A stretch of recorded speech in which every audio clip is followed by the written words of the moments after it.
ഇന്ന് എൻ്റെ ടർക്കിഷിൻ്റെ പ്രൊഡക്റ്റ് വിൽക്കാൻ നമ്മളെ കൂടെ ആരുള്ളവരോ ഷംന. എൻ്റെ ഉമ്മാക്ക് ഒറ്റയ്ക്ക് വിൽക്കാൻ പറ്റുന്നില്ല, അതുകൊണ്ട് ഷംനക്ക് സങ്കടം തോന്നി. ഷംന പറഞ്ഞ് ഞാനും കൂടി വിൽക്കാം. അങ്ങനെ പോകുന്ന ആൾക്കാരോടെല്ലാം ഇത് വാങ്ങിക്കൂ എന്ന് ചോദിച്ചിട്ടും ആരും തന്നെ ഇത് വാങ്ങിക്കുന്നില്ല. എല്ലാവരും ഇത് നോക്കിപ്പോയി. ഇത് ഷംനക്ക് ഭയങ്കര സങ്കടമായി, ഉമ്മച്ചിക്കും സങ്കടമായി എന്നുള്ള രീതിയിൽ അൽത്താഫ് ഷൂട്ട് ചെയ്യുന്നത് അൽത്താഫിൻ്റെ പരസ്യം. കാരണം ഇവൻ പറഞ്ഞ അജു ഇത് ഞാൻ ഷൂട്ട് ചെയ്ത് തരാൻ, ഈ ടെൻഷൻ ആക്കണ്ട, ഇത് നമുക്ക് നല്ല ഉഷാറാക്കി തരാനിട്ട് എന്നെ ഒരു സ്വന്തം ബ്രദറിനെ പോലെ കണ്ട് എന്നെ ഭയങ്കര സപ്പോർട്ട് ചെയ്താണ് അൽത്താഫ്. അതുപോലെ തന്നെ നമ്മളെ ഖാദർ ഭായിൻ്റെ ഓഫീസിൽ വെച്ചിട്ടാണ് ബാക്കി ഷൂട്ട് ഉണ്ടായത്. മൂപ്പറും ഭയങ്കര സപ്പോർട്ടാണ്. അതുപോലെ തന്നെ എനിക്ക് നിധി പോലെ നല്ലൊരു രണ്ട് സുഹൃത്തിനെയാണ് പടച്ചോൻ എനിക്ക് തന്നത്. പിന്നെ അന്ന് ഒരു നോമ്പ് തോറ ആക്കി പെട്ടെന്ന് ഞാൻ വിളിക്കുമ്പോൾക്ക് ഷമീൽക്ക വന്നത്. കാരണം ആൾ അത്രയും ബിസിയാണ്. ആൾ മാത്രമല്ല, ഈ കാണുന്ന എല്ലാവരും പല ബിസിയിലുള്ള ആളാണ്.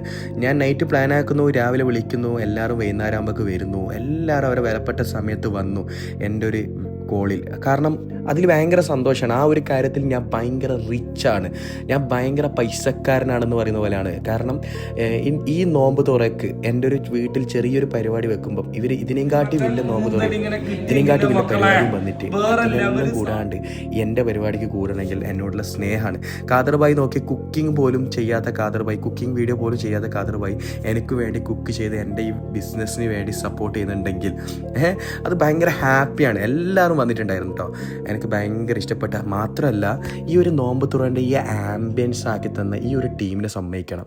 ഞാൻ രാവിലെ വിളിക്കുന്നു, വൈകുന്നേരം ആകുമ്പോൾ ഇവരേതാ ഈ സെറ്റപ്പ്, ഇവർ ബർത്ത്ഡേ പരിപാടികൾ, അതുപോലെ നോമ്പ് തുറൻ്റെ പരിപാടികൾ, കല്യാണ ഫംഗ്ഷൻ, ഇനി എന്ത് പരിപാടി ആയിക്കോട്ടെ നിങ്ങൾ ഇവരെ കോൺടാക്ട് ചെയ്ത് താഴെ നമ്പർ ഞാൻ കൊടുക്കുക. അതുപോലെ തന്നെ ഖാദർ ഭായ് പൊരിച്ചു കൊടുത്ത ഫ്രൈ, ഈ ഗ്രീൻ മസാല കൊണ്ട്, ടർക്കിഷിൻ്റെ മസാല കൊണ്ട്, അത് അജു ബായിക്ക് അതുപോലെ ഷമീൽ ബായിക്ക് എല്ലാവർക്കും, റേസിന് എല്ലാവർക്കും ഇഷ്ടപ്പെട്ട്. അപ്പം എന്തായാലും ടർക്കിഷിൻ്റെ നമ്പറും ഞാൻ താഴെ കൊടുത്തിട്ടുണ്ട്. വേണ്ടവർ കോൺടാക്ട് ചെയ്തോ, വേണ്ടവർ ഓർഡർ ചെയ്തോ. പിന്നെ അതേപോലെ തന്നെ ഇന്ത്യയുടെ ഫൈനൽ മാച്ച് ഉണ്ടായിരുന്നു, എല്ലാവരും കൂടി കണ്ട്. പണ്ടെല്ലാം നമ്മൾ ക്ലബ്ബിലെല്ലാം വെച്ച് കാണുന്ന പോലെയാണ് അന്ന് എൻ്റെ വീട്ടിൽ നിന്ന് കാണുന്നതിൻ്റെ ഇടയിൽ. പെണ്ണുങ്ങൾക്ക് പിന്നെ ക്രിക്കറ്റോട് വലിയ താല്പര്യമില്ലാത്തതുകൊണ്ട് അവർ ഫുഡടി.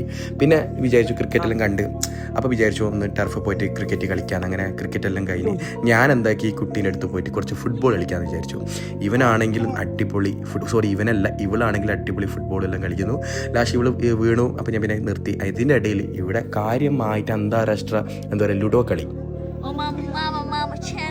അങ്ങനെ ലുഡോ കളിയെല്ലാം കഴിഞ്ഞിട്ട് ഞാൻ വിചാരിച്ചു ഹണി കേക്ക് ഓർഡർ ആക്കാമെന്ന്. ഹണി കേക്കിൻ്റെ മുതലാളിയാൻ ഉണ്ടല്ലോ, പിന്നെ എന്ത് പേടിക്കാനുള്ള. അങ്ങനെ കേക്ക് ഓർഡറാക്കി നമ്മളെല്ലാവരും കഴിച്ചു. കാരണം ഇതാണ് എൻ്റെ സമ്പാദ്യം, ഇതാണ് എൻ്റെ അഹങ്കാരം. എനിക്ക് ഏറ്റവും സന്തോഷമുള്ളതാണ് എല്ലാവരും കൂടി ഇരിക്കുക, സംസാരിക്കുക, എല്ലാവരും കൂടെ എന്താ പറയുക, കുറേ കാര്യങ്ങൾ ഷെയർ ചെയ്യുക. അതുകൊണ്ട് എനിക്ക് നല്ല നല്ല ബന്ധങ്ങൾ കിട്ടി.